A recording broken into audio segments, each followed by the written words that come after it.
ہم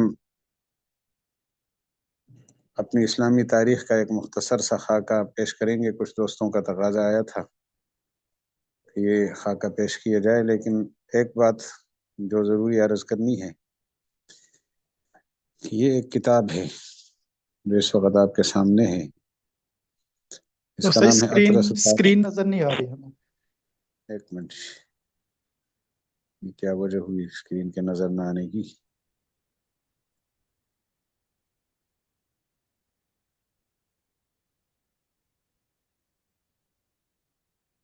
ایک منٹ، آپ ریکارڈنگ روک دیجئے، میں یہاں سے تو تاریخ اسلام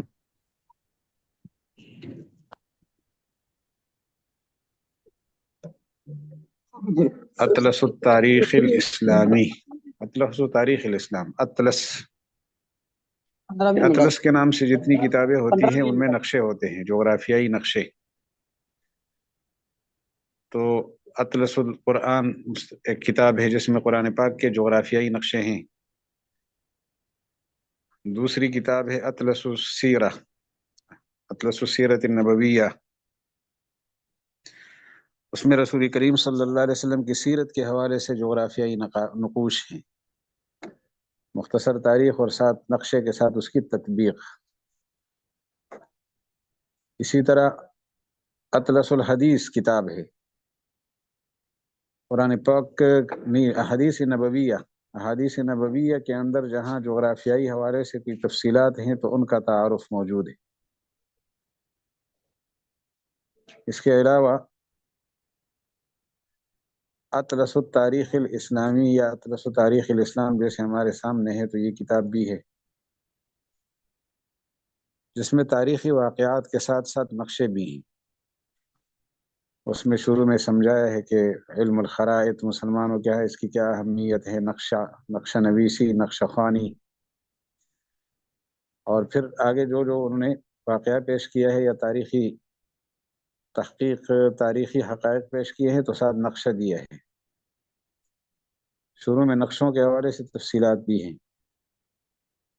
اس کے ساتھ ہی ایک کتاب ہے کتاب الجغرافیہ، حضرت مفتی ابوالبابا شاہ منصور دامت برکاتہم کی۔ ابتدائی لیول پر تو وہ کتاب ہمیں یاد کرنی چاہیے، ہمیں وہ زبانی یاد ہونی چاہیے، اس درجے وہ ضروری ہے، ابتدائی لیول کے لیے بہت اہم ہے وہ کتاب الجغرافیہ للمفتی ابوالبابا شاہ منصور۔ اس سے ہم استفادہ کریں۔ تو یہ کتابیں اطلس کے نام سے اردو میں بھی ان کے ترجمے ہو چکے ہیں، بعض کے اطلس القرآن اور اطلس السیرہ، اردو ترجمہ لاہور سے ہوا ہے، دارالسلام لاہور نے اس کو شائع کیا۔ PDF میں بھی یہ کتابیں دستیاب ہیں، وہاں سے ہم حاصل کریں، ڈاؤن لوڈ کریں اور ان سے استفادہ کریں۔ تو نقشوں کی مدد سے سمجھانے والی کتابیں وہ یہ اطلس القرآن، اطلس الحدیث وغیرہ کے نام سے ہیں۔ میں وہ کتاب الجغرافیہ ایک نظر سے آپ کی خدمت میں پیش کرتا ہوں، اس کی بھی زیارت آپ فرما لیں۔ اس سے فائدہ یہ ہوگا کہ جو ہم پڑھیں گے اور ساتھ میں نقشہ ہوگا، نقشے کے اندر اس کی تطبیق ہو جائے گی، تو پھر ہم بھولیں گے نہیں۔ جغرافیہ کے بغیر سیرت، جغرافیہ کے بغیر حدیث، جغرافیہ کے بغیر تاریخ، جغرافیائی حوالے سے جو تفصیلات ہیں وہ سمجھنی ہمارے لیے ممکن نہیں ہے۔ تو یہ کتاب آپ کے سامنے اس کا تصویر آ گئی ہے، اطلس التاریخ یا اطلس تاریخ الاسلام۔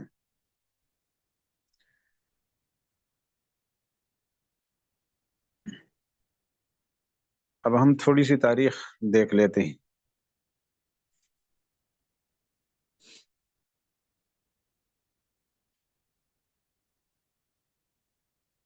اسلامی تاریخ، رسول کریم علیہ السلام کی سیرت کے حوالے سے بات آپ کے سامنے آ گئی تھی۔ تاریخ پر بھی ایک دفعہ ہوئی تھی، کچھ دوستوں کا تقاضا تھا کہ ایک نظر سے دوبارہ دہرایا جائے، تو یہ زمین ہے، اور زمین کے وہ 3 بر اعظم ہیں جو رسول اللہ علیہ السلام کے زمانے میں یا قدیم مہذب دنیا میں آباد تھے۔ یہ 3 بر اعظم، یہ بر اعظم ایشیا ہے، اور یہ بر اعظم افریقہ ہے، اور یہ بر اعظم یورپ ہے، اور ان تینوں کے درمیان میں یہ جزیرۃ العرب ہے۔ اور اسی جزیرہ عرب سے ہمارے اسلام کی تاریخ کا بڑا حصہ وابستہ ہے، بلکہ بنیاد ساری یہیں سے ہے۔ تو بر اعظم ایشیا، افریقہ، یورپ، اور درمیان میں یہ جزیرہ عرب، اور اس کے بالکل سنٹر میں کعبۃ اللہ ہے۔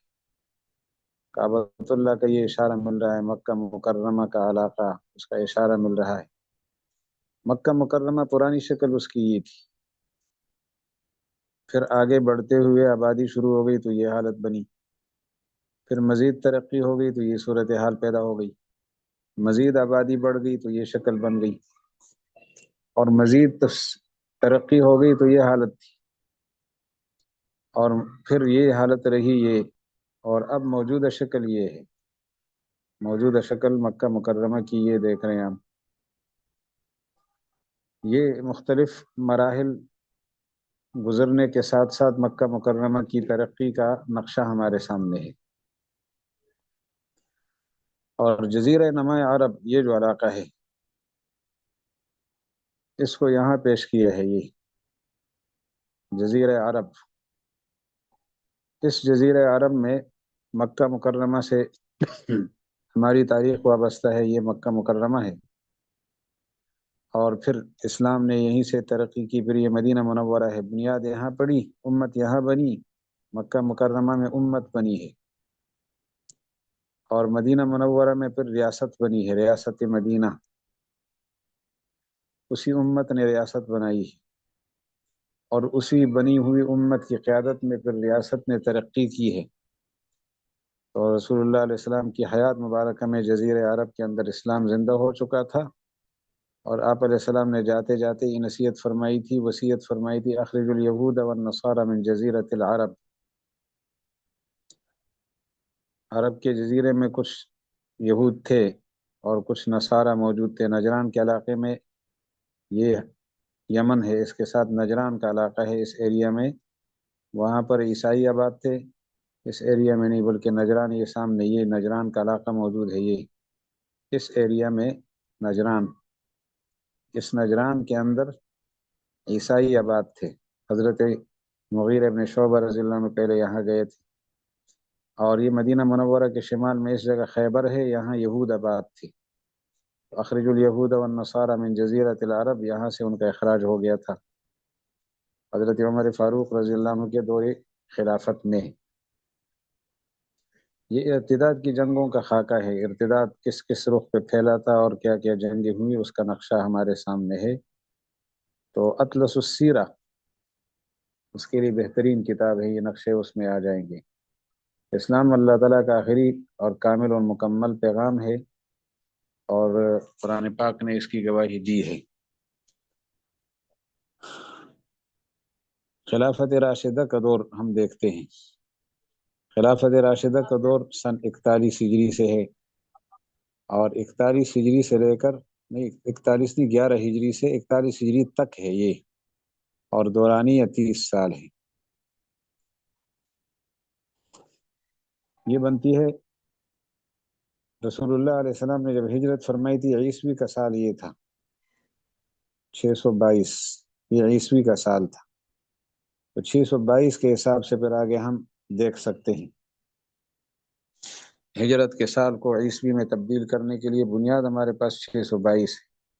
نبی علیہ السلام جب مکہ مکرمہ سے مدینہ منورہ پہنچے ہیں تو 622 عیسوی ہے، یہ 622 کا لفظ ہمیں یاد ہونا چاہیے۔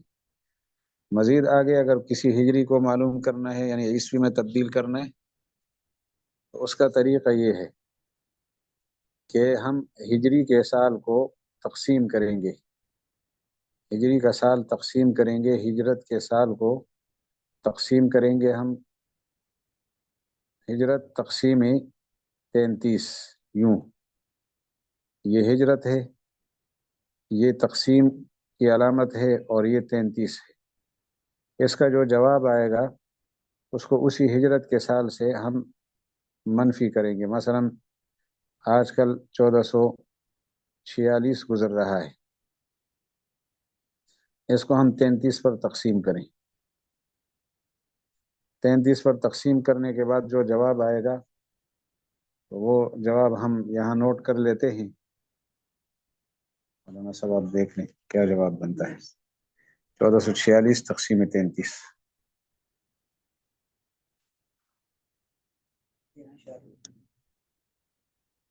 یہ 1400 ہاں یہ 43 اشاریہ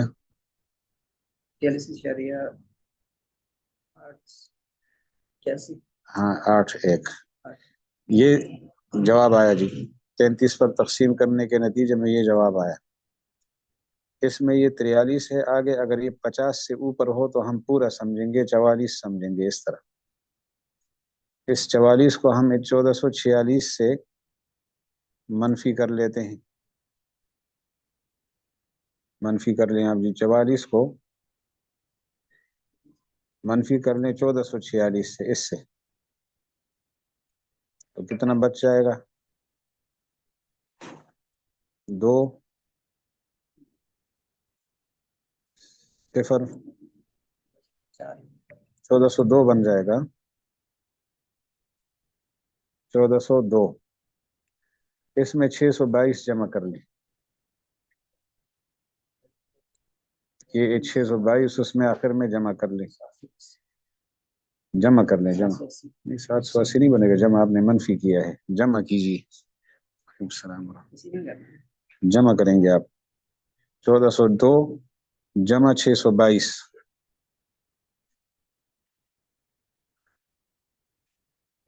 آپ پہلے یہ بنائے نا 1402، پھر اس میں جمع کریں 622. یہ بن گیا جی 2024. یہ 2024 بن گیا. یہ 2024 بن گیا جی. تو یہ طریقہ ہے ہجری کے سال سے عیسوی معلوم کرنے کا، کہ ہم پہلے ہجری کا سال لگا دیں، اس کو تقسیم کریں 33 پر، جو حاصل آیا اسی ہجری کے سال سے منفی کریں، اور اس میں پھر 622 کو جمع کر لیں.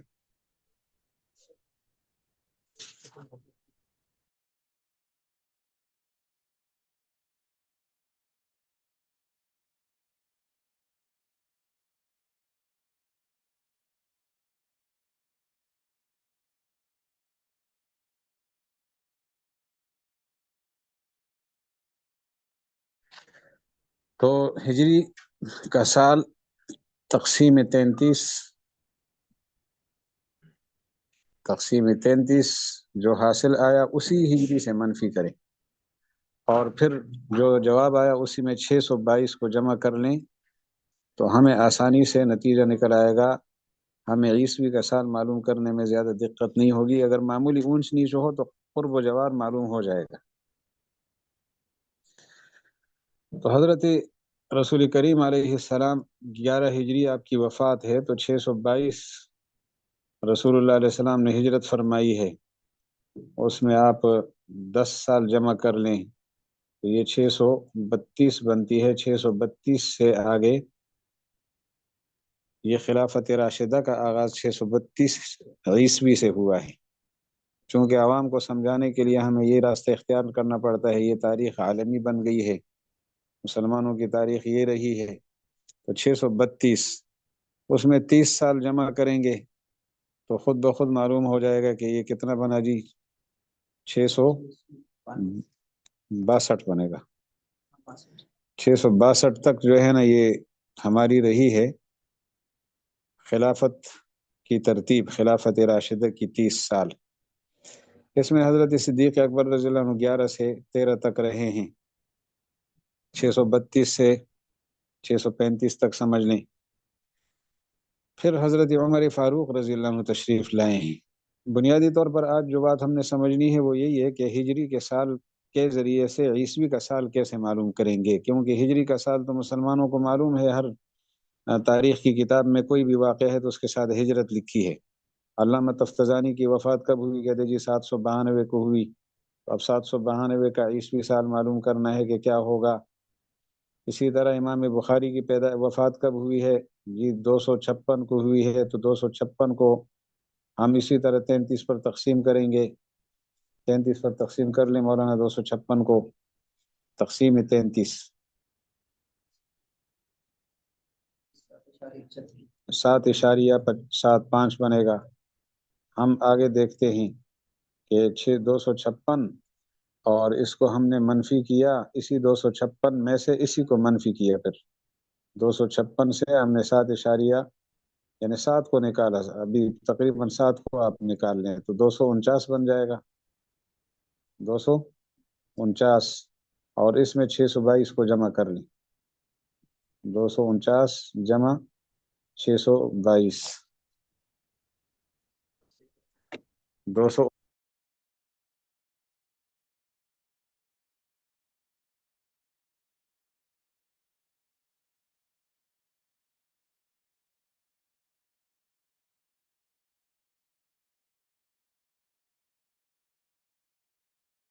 یہ انداز ہے، یہ طریقہ ہے ہجری کے سال کو عیسوی میں تبدیل کرنے کے لیے. اس اصول پر ہم کام کریں گے. تو حضرت صدیق اکبر رضی اللہ عنہ کا دور خلافت جو ہے وہ 11 ہجری سے لے کر 13 ہجری تک ہے. جمادی ثانیہ اس کی 22 تاریخ تھی اور حضرت کا انتقال ہو گیا. اس کے بعد حضرت عمر فاروق رضی اللہ عنہ کا دور شروع ہوتا ہے. دور فاروقی 23 جمادی ثانیہ سے لے کر 23 جمادی ثانیہ 13 ہجری سے لے کر یکم محرم 24 ہجری تک ہے. اور اس کے بعد دور عثمان ہے، 2 محرم الحرام 24 ہجری سے لے کر 18 ذی الحجہ 35 ہجری تک. اور پھر دور علوی حضرت علی رضی اللہ عنہ کا دور آ رہا ہے 19 ذی الحجہ 35 ہجری سے لے کر 20 رمضان 40 ہجری تک، کیونکہ 21 رمضان حضرت کی شہادت کا واقعہ پیش آیا تھا. پھر حضرت حسن رضی اللہ عنہ ان کے جانشین بنے ہیں اور انہوں نے بیعت کی ہے حضرت معاویہ رضی اللہ عنہ کے ہاتھ پر ربیع الاول 41 ہجری میں. یہ 30 سالہ دور مکمل ہو گئے. خلافت راشدہ کا دور یہ کہلاتا ہے خلفائے راشدین کا دور علی منہج النبوہ. اس کے بعد آگے دور شروع ہوتا ہے ہمارے مختلف تاریخی مراحل کا، یعنی تاریخ آگے بڑھ رہی ہے اور پیش قدمی کر رہی ہے آگے کی طرف، جس میں حضرت معاویہ رضی اللہ عنہ کا دور حکومت، حضرت معاویہ رضی اللہ عنہ کے بعد کا جو زمانہ ہے وہ یزید کا ہے جو ان کے بیٹے تھے.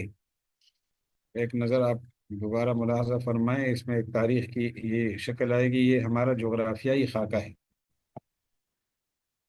رسول کریم صلی اللہ علیہ وسلم کے زمانے میں یہ جزیرۃ العرب اسلام کے جھنڈے کے نیچے تھا، اور حضرات خلفائے راشدین کے زمانے میں یہ جو علاقہ ہم دیکھ رہے ہیں تینوں بر اعظموں کے اندر اس کے اثرات پڑ رہے ہیں کہ ایک مرحلہ ایک طرف بر اعظم یورپ ہے اور دوسری طرف بر اعظم ایشیا ہے، مشرق کی طرف، اس طرف افریقہ ہے. تو یہ بر اعظم ایشیا، یورپ اور افریقہ، ان علاقوں میں ہماری جو خلافت کے اثرات تھے وہ پہنچے ہیں.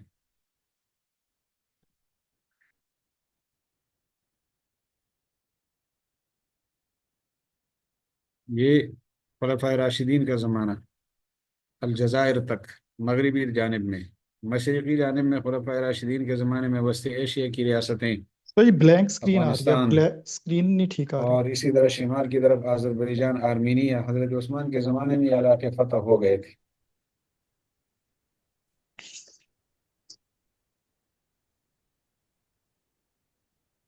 سکرین نہیں ٹھیک نظر آ رہی، بلیک سکرین نظر آ رہی ہے. اسکرین نظر نہیں آ رہی؟ ہاں جی بلیک نظر آ رہی ہے. اسکرین نظر آ رہی ہے آپ حضرات؟ آپ کی سکرین نظر آ رہی ہے لیکن کالی سکرین، بلیک سکرین نظر آ رہی ہے، اس پہ کچھ واضح نہیں ہو رہا. وہ سلائیڈ شو میرے خیال اینڈ ہو گئی ہے، کوئی سلیکٹ نہیں ہوئی صحیح طریقے سے. نظر آ رہی ہے؟ آپ استاد جی جہاں پہ شیئر کر رہے ہیں نا، وہاں پوری اسکرین شیئر کریں، اسے کوئی ایک وہ نہ شیئر کریں، پریزنٹیشن نہ شیئر کریں. جب آپ شیئر پہ کلک کریں گے وہاں آپشن ہوئے گا ایک انٹائر اسکرین شیئر کرنے کا، اس کو سلیکٹ کریں آپ.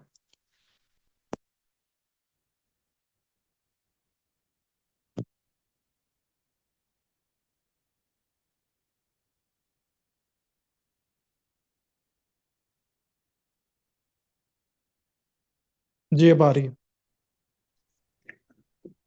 ہاں جی، اسکرین اب نظر آ رہی ہے. جی اب آ رہی ہے. تو یہ آپ نے مختلف ادوار کا خاکہ دیکھ لیا. اب آگے بڑھتے ہیں، نقشے کی مدد سے اس کو سمجھنا ہے.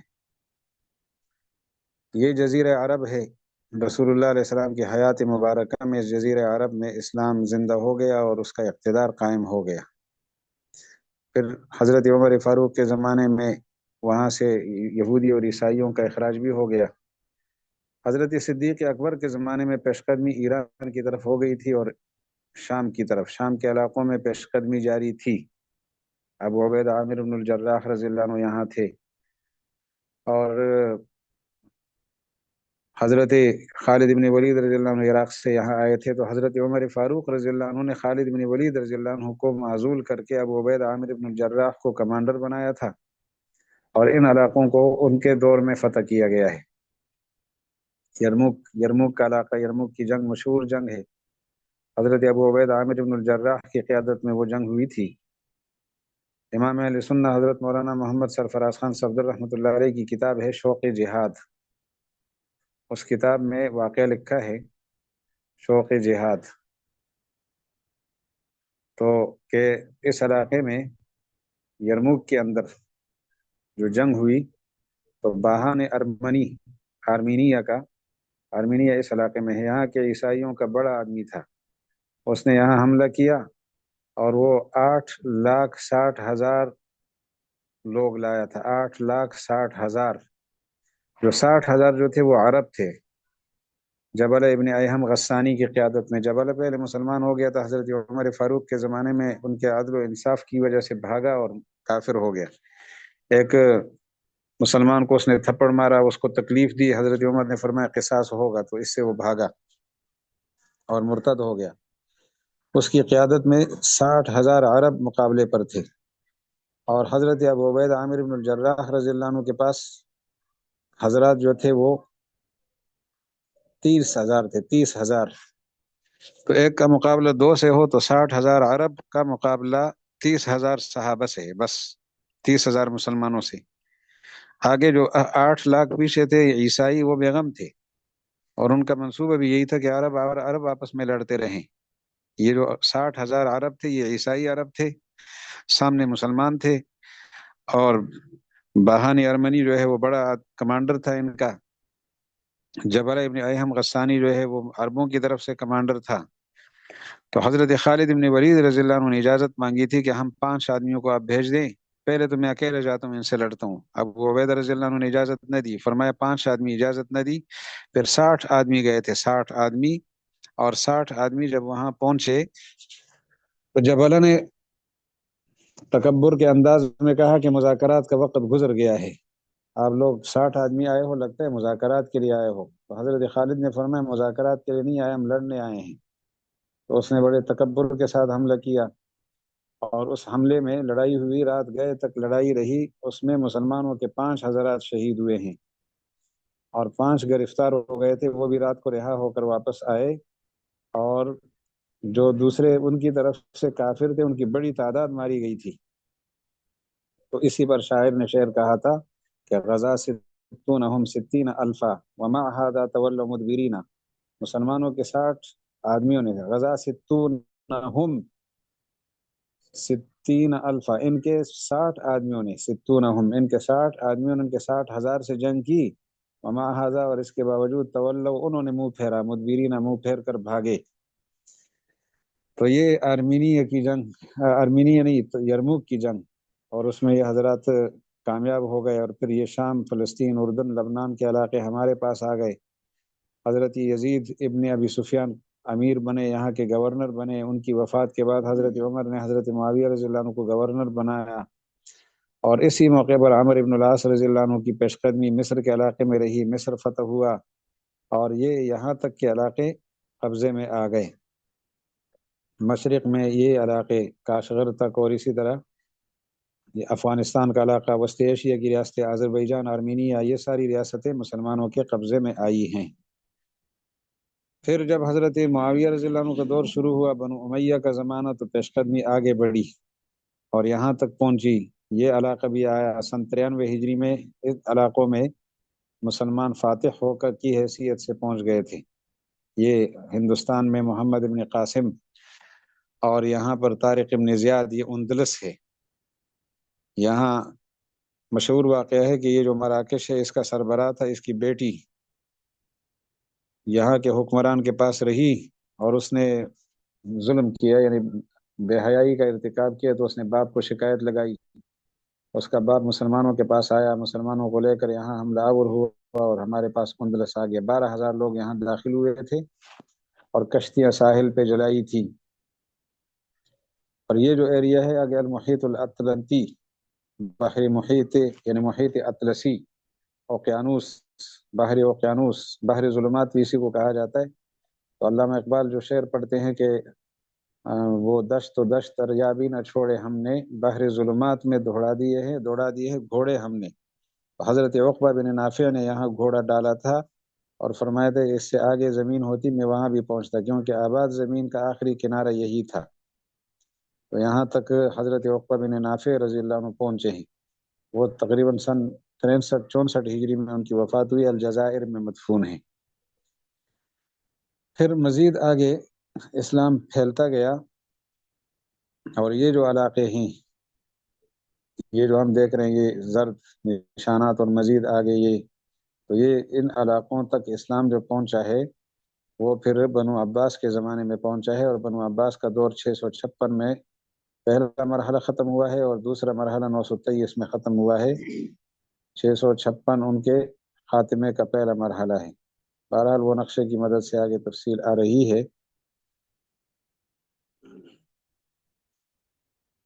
خلفاء اسلام، خلفاء راشدین 632 سے 661 تک، یہ 662 ہم نے عرض کیا تھا، لیکن 661 اس لیے ہے کہ اسلامی سال جو ہے وہ تھوڑا چھوٹا ہوتا ہے، سالانہ 10 دن کا فرق آتا ہے، تو اس تناسب سے یہاں فرق آیا۔ تو خلفاء راشدین 632 سے 661 تک رہے، بالفاظ دیگر وہی 11 سے 41 تک۔ ان میں مدینہ منورہ میں کب سے کب تک رہے؟ مدینہ منورہ میں حضرت عثمان رضی اللہ عنہ کے دور کے آخر تک، اور کوفہ میں حضرت علی اور حضرت حسن کے دور کے آخر تک۔ اس کے بعد یہ امویین اور عبداللہ ابن زبیر رضی اللہ عنہ 661 سے 750 تک ہیں۔ امویین کا زمانہ 750 تک ہے۔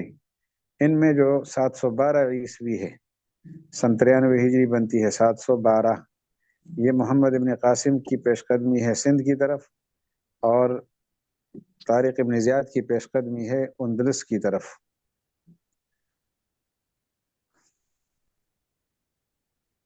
عباسیین کا پہلا دور 750 سے 1258 عیسوی ہے۔ یہ ہجری سال بنتا ہے 132 سے 132 تا 656، یہ پہلا دور ہے، یہ 656 تک عباسیین کا یہ پہلا دور، بغداد کا زمانہ 656، یہ 132 ہجری سے 656 عیسوی تک، جو ہجری سال یہ ہے اور عیسوی سال یہ ہے۔ اور حملہ کیا تھا ان پر تاتاریوں نے، اس کے نتیجے میں یہ خلافت ختم ہو گئی۔ عباسیین کا دوسرا زمانہ اور پھر عثمانیین۔ عباسیین کا جو دوسرا زمانہ ہے وہ 923 ہجری تک ہے۔ دراصل یہ 750 سے لے کر 1258 تک جو لکھا ہے، 1258، تو یہ تقریباً 1517 تک پھر مزید یہ دوسرا دور رہا ہے۔ 1517 عیسوی تک دوسرا دور رہا ہے قاہرہ میں، 1261 سے لے کر، کیونکہ 2 سال خلافت نہیں تھی، 1258 59 60 اس میں خلافت نہیں تھی، اور 1261 میں پھر خلافت قاہرہ میں قائم ہوئی۔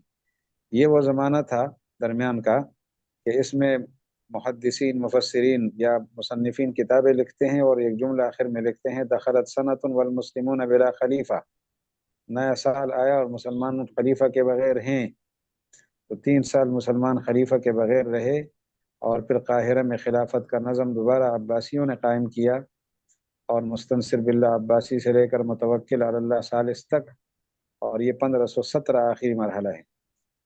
1517 سے لے کر 1924 تک، یہ 1517 کو کیا کہیں گے جی؟ 923 کہیں گے، 923 ہجری، 923 ہجری تک یہ خلافت رہی، 659 سے 1261 کو 659 کہیں گے، 659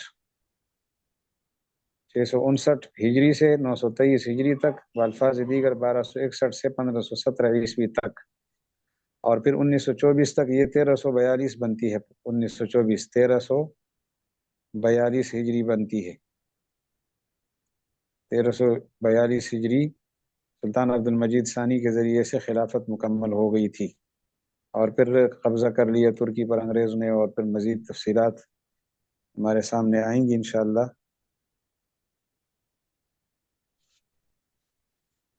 آج اسی پر اکتفا کر لیتے ہیں، انشاءاللہ اس کے مزید مباحث آگے ہم عرض کریں گے۔ یہ تاتاری تھے، کسی خلافت کو مان سکتے ہیں؟ کافر تھے تو سمجھ لے چین کی طرف سے، منگولیا کے علاقے سے آئے تھے۔ ان کا ہے وہ خاکہ نقشہ بھی ہے، اور ان کا مختصر تعارف بھی آگے کرائیں گے کہ تاتاری کون تھے اور کیسے آئے، مسلمانوں کی خلافت انہوں نے کیسے ختم کی، بغداد میں کتنا نقصان کیا، یہ تفصیل آگے انشاءاللہ آ جائے گی۔ ٹھیک ہے جی، آج اسی پر اکتفا کرتے ہیں، اللہ تعالیٰ آسانی پیدا فرمائے۔ السلام علیکم ورحمۃ اللہ وبرکاتہ۔ سبحانک اللہم و بحمدک، اشہد ان لا الہ الا انت